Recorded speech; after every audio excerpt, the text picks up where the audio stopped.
إني ساد إتري آيفون إيجاد أنورينا يو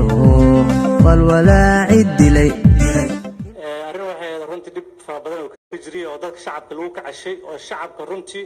loogu talagalay xataa in dawladda lagu dumiyo waa shay kara hadii loo baahdo caday kara aniga dalkan institution soo leeyahay madaxweynuhu leeyahay madaxtooyo xukuumad prime minister wasiiro taliyaal aniga moona baarlamaanka ka tirsanahay siyaasiyiinta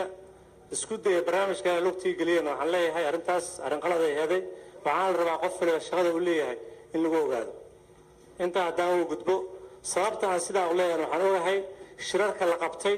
habka loo abaabulay habka loo shaqeynayay iyo habka la rabay in xukuumadda loo dumiyo waa ka baxsanax iyo shirarka la qabtay dad fara badan jooga abaabuleen waxaan rabaa inaan idin sheego xukuumadda 6 bilood jirta wax badan ay qabatay qof sheega waxay qabatay xataa ma arkin dhaliilo ma hayne haddii hooyo uur leh 6 bilood uur leh aad isku daydid inaan tacabad ku dhufataa inuu ka soo rido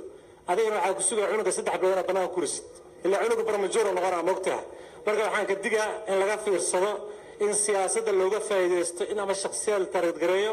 ama la isku dayo qalad kasta oo dhaca in shacabka lagu marar haabiyo in lagu baabiyo qalad waa dhici karaa in la saxal loo baahan yahay ma ka shaqeeyeen dadka barnaamijyada abaabulaya ay qalad saxaan kama shaqeyn waxay ka shaqeeyeen in shacabka magaalada jooga kacashaan shacabka Soomaaliya kacashaan shacabka la kiciyeen dawlad fara badan soo dumiyo waqtiin xalna uma yeesin hadii shacabku kaco shacabka naga hagna shacabka naga ma hadii lagu hago xumaan iyo in la burburiyo madaxa qaranka lagu daranay kii maada brito isagoo dalka maamul karo waxaan jeclaanahay waliba waxaan si gaar ah u hadlaa xildhibaanada baarlamaanka ku jira ee 4 sano la soo dhaafay koor dalka madaxa ka ahay ee 6 bil dul qaadala waxaan rabaa dul qaataan rabaa anaga 3 sano dul qaadanay arbaa isku darnay sida wasiir laanta noolada baranay faraska sala noolna idinkana barta hadaa baradiidin barnaamijku wuxuu ka dhacaa anaguna soo kacayna marka joojiya arrintaas waxaan soo aadaa mid xalku waxa waaye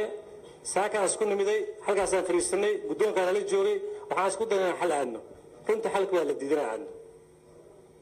xalkuna wuxuu ku jiray xaqiiqda dhabta in la helo barnaamijyadan go'aamada si lagu gaaray sababta keentay